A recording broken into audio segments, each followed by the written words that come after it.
बाहर हल्की धूप निकली थी। सड़क किनारे एक बूढ़ा भिखारी बैठा था। फटे पुराने कपड़े, हाथ में कटोरा और आंखों में उम्मीद से ज्यादा निराशा। हर गुजरने वाला उसे देखकर आगे बढ़ जाता। वो हर किसी से सिर्फ एक ही बात कहता, कुछ दे दो, भगवान तुम्हारा भला करेगा। पर शायद उसे ये पता ही न था कि जिंदगी किसी की दया नहीं। एक दिन वही रास्ते से एक युवा लड़का गुजरा। उसने भिखारी से पूछा, बाबा, कब से यहीं बैठे हो? भिखारी बोला, बेटा, कई सालों से। किस्मत ही फूटी है मेरी। लड़का मुस्कुराया और बोला, किस्मत फूटी नहीं होती बाबा, सोच फूटी होती है। भिखारी चौंक गया। मतलब? युवा ने झुककर कहा, आप भीख क्यों मांगते हो? काम क्यों नहीं करते? भिखारी हंस पड़ा। काम मेरे बस का नहीं। उम्र देखो मेरी। युवा ने कटोरे को उठाया और बोला, जब हाथ भीख मांगने के लिए उठ सकता है तो मेहनत के लिए क्यों नहीं? भिखारी चुप हो गया। लड़का बोला, बाबा, अगर आप चाहें तो मैं आपकी मदद कर सकता हूं।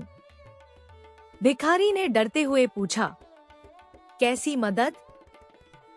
लड़का पास की दुकान से 3 चीजें लेकर आया।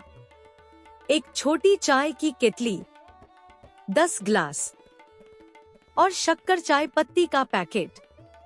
उसने कहा, बाबा, आज से आप भिखारी नहीं, चाय वाले बनोगे। भिखारी की आंखें भर आईं। मैं कर पाऊंगा? युवा मुस्कुराया।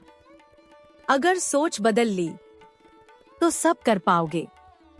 अगले दिन सुबह वही बूढ़ा आदमी एक कोने में छोटी सी चाय बना रहा था। शुरू में कोई नहीं आया, लेकिन थोड़ी देर में एक आदमी आया। बाबा, चाय मिलेगी? बूढ़े ने घबराकर कहा, हाँ, अभी देता हूं। पहला दिन कठिन था, दूसरा दिन भी, तीसरा दिन भी, पर हर दिन वो खुद से सिर्फ यही कहता, मैं कर सकता हूं, मेरी जिंदगी बदल सकती है। और धीरे धीरे लोग उसकी चाय के स्वाद के दीवाने हो गए। कुछ महीनों बाद वही बूढ़ा जिसके हाथ कभी कटोरा उठते थे, अब एक छोटे से चाय स्टॉल का मालिक था। बदला क्या था? ना किस्मत, ना उम्र, सिर्फ और सिर्फ सोच। एक दिन वही युवा वहां आया। बूढ़ा दौड़कर उसके पैरों में गिर गया। बेटा, तुमने मेरी जिंदगी बदल दी। युवा ने उसे उठाते हुए कहा, नहीं बाबा, मैंने नहीं, आपकी बदली हुई सोच ने बदल दी।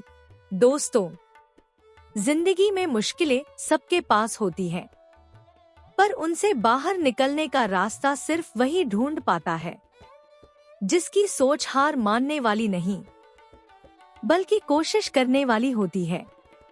अगर आप सोच बदल लो तो दुनिया की कोई ताकत आपकी जिंदगी बदलने से नहीं रोक सकती। सोच बदलो, जिंदगी खुद बदल जाएगी। अगर कहानी अच्छी लगी हो तो लाइक, शेयर और कमेंट जरूर करें।